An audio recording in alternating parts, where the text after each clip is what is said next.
Iran's deep involvement in anti-Semitic attacks in Australia should serve as a kick-in-the-head wake-up call to the European Union and the wider international community.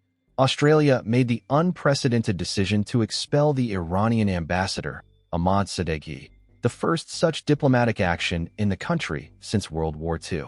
This unexpectedly welcome action came after the Australian Security Intelligence Organization uncovered that Iran's Islamic Revolutionary Guard Corps, IRGC, had orchestrated a series of anti-Semitic attacks on Australian soil.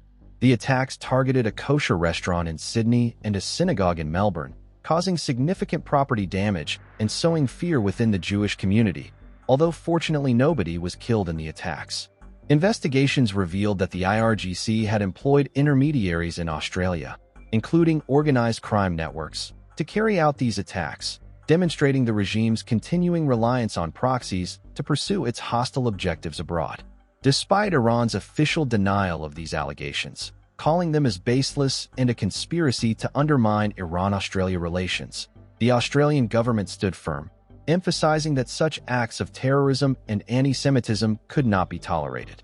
Prime Minister Anthony Albanese, further solidifying Australia's stance, signaled plans to designate the IRGC as a terrorist organization.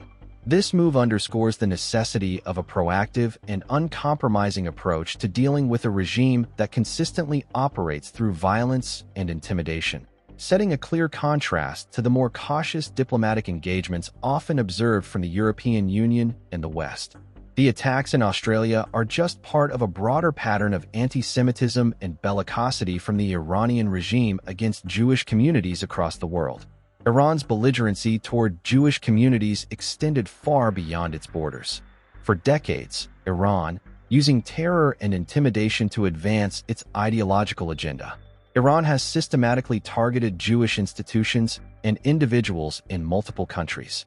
The 1994 bombing of the AMIA Jewish Community Center in Buenos Aires killed 85 people. Investigations revealed that Iran directed this attack in coordination with Hezbollah operatives, who carried out the bombing under Tehran's supervision. In 2024, Argentine courts, labeling Iran a terrorist state, reaffirmed its culpability for the 1994 terror attack. Iran's predations not limited just to anti-Semitism. They extend broadly to global terrorism. They have targeted Americans and other Westerners in foreign countries from the 1980s onward. Iran has been implicated in multiple deadly attacks against American troops in Lebanon, killing hundreds of U.S. diplomats and military personnel, all carried out by Hezbollah under Tehran's guidance. The Iranian regime also had a role in the September 11, 2001 attacks on the U.S. In 2018, a U.S. federal court ruling determined that Iran provided material support to al-Qaeda in the period leading up to and following the 9/11 attacks, resulting in a multi-billion-dollar judgment for the families of the victims. Iran regularly uses violent tactics abroad to advance its strategic goals, leveraging proxy organizations, so that Iran can maintain plausible deniability. The regime has also targeted exiled Iranian dissidents in countries such as Iraq and Turkey, and has abducted and assassinated individuals who oppose it. The regime actively plots terrorist attacks abroad, often leveraging its diplomatic missions as hubs for coordination with proxy groups and intelligence gathering. Domestically, Iran's record is equally troubling. The regime routinely suppresses its own citizens through brutal measures, which include arbitrary detention, torture, and executions, and demonstrates a savage disregard for civil liberties and human life. Human rights organizations have documented instances where even minors have been subjected to violent repression, including hanging children as young as 9. More atrocities here. This dual approach, external aggression coupled with domestic repression, demonstrates a regime that thrives on intimidation, using both overt and covert operations to project power and maintain its authoritarian grip, leaving the international community exposed to its persistent threat.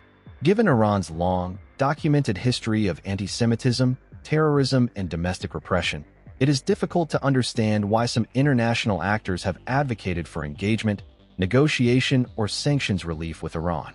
Diplomatic overtures and economic incentives have not only failed to curb the regime's aggressive behavior, they have emboldened it.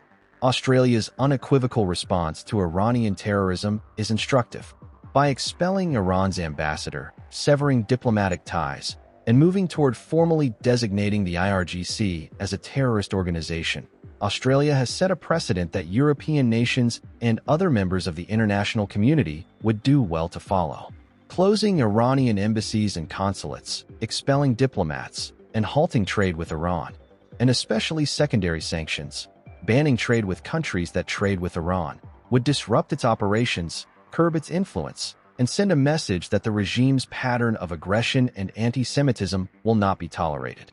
The Israeli and American airstrikes on Iran's nuclear weapons sites, and now Australia's decisive new stance, demonstrate the path forward. A refusal to tolerate terror by a regime that has brought nothing but suffering and instability, both inside Iran and across the globe.